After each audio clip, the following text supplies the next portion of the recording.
Agincourt's killing field. How mud won Henry V the crown. In October 1415, rain lashed down on the small village of Agincourt in northern France. The muddy deluge turned what should have been a glorious day for the English army into a very different sort of victory. In fact, it turned Henry V into the King of England.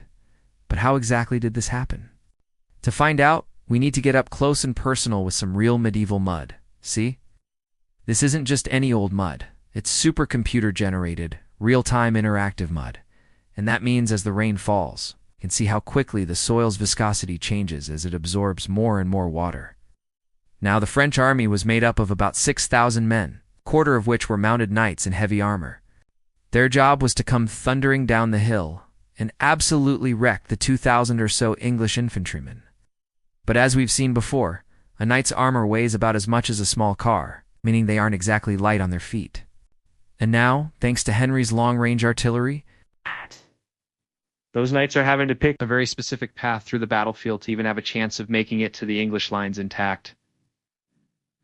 Whoa, that knight took a bit of a spill there, didn't he? But the real question is, will the rest of his buddies be able to avoid the same fate? Well, it depends on two things. First, how fast are they going? If they charge too quickly, they'll sink right into the mud and become sitting ducks for the English longbows. Second, what angle are they taking? If they come straight down the hill, they'll get absolutely wrecked by the tightly packed English shields. But if they can get a bit of elevation and take the long way around, they might just make it to the village in one piece. Now, these two factors, speed and angle, are related. And, you see, the faster a knight goes, the more force is exerted on his armor. Meaning the more likely he is to skid off course and crash into a tree, or, a group of peasants with pitchforks. Of course, not all crashes are created equal. If the French knights go down in a big group, they might just bounce right back up and reform their charge.